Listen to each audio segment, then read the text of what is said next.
અમદાવાદ હવામાન વિભાગ દ્વારા રાજ્યમાં વરસાદને લઈ મહત્વપૂર્ણ આગાહી કરવામાં આવી છે. તો તે વેસ્ટર્ન ડિસ્ટર્બન્સ અને મોન્સૂન ટ્રકની સક્રિયતાને કારણે આગામી સમયમાં રાજ્યના વાતાવરણમાં મોટો પલટો જોવા મળી રહ્યો છે.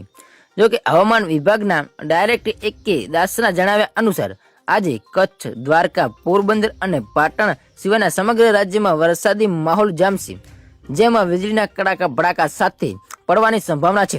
જેમાં IMD દ્વારા આગામી 3 કલાક માટે ખાસ આગાહી કરવામાં આવી છે. જેમાં અમરેલી, ભાવનગર, બોટાદ, દાહોદ, પંચમહાલ, મહીસાગર, આણંદ, વડોદરા, છોટાઉદેપુર, નર્મદા, ભરૂચ, અરવલ્લી, સાબરકાંઠા અને ખેડા જિલ્લાનો સમાવેશ થાય છે. મિત્રો, આ જિલ્લામાં વરસાદ પડવાની સંભાવના છે અને આ જિલ્લામાં હળવાથી મધ્યમ વરસાદ સાથે જ 30 થી 40 કિમી પ્રતિ કલાકની ઝડપે પવન ફૂંકાવાની પણ શક્યતા વ્યક્ત કરવામાં આવી છે. જેમાં હવામાન વિભાગના મતે આવતીકાલથી 2 દિવસ રાજ્યમાં હળવાથી મધ્યમ વરસાદના ઝાપટા પડશે. જો કે તારીખ 20 અને 21 જૂનના રોજ હળવાથી મધ્યમ વરસાદના ઝાપટા પડશે. ત્યારબાદ વરસાદનું જોર ઘટશે અને મુખ્યત્વે દક્ષિણ ગુજરાતમાં જ વરસાદ નોંધાયો તેવી શક્યતા છે.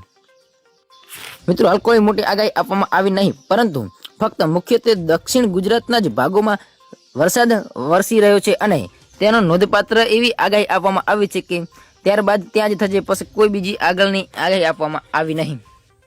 મિત્રો, ગુજરાતમાં ચોમાસું સક્રિય બનતા હવામાન વિભાગે આગામી કલાકોમાં રાજ્યમાં 5 જિલ્લાઓમાં વરસાદને લઈને મહત્વપૂર્ણ આગાહી કરવામાં આવી છે, જેમાં આગાહી વ્યક્ત કરી છે.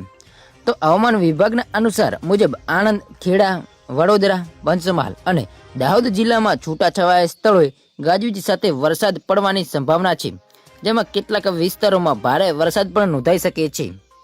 હવામાન વિભાગના જણાવ્યા અનુસાર આ જિલ્લાઓમાં હળવાથી મધ્યમ વરસાદ સાથે કેટલાક સ્થળોએ ભારે વરસાદની સ્થિતિ પણ સર્જાઈ શકે છે. વરસાદને પગલે નીચાણવાળા વિસ્તારોમાં પાણી ભરાવાની શક્યતા હોવાથી સ્થાનિક તંત્રોને પણ સતર્ક રહેવા સૂચના આપવામાં આવી છે.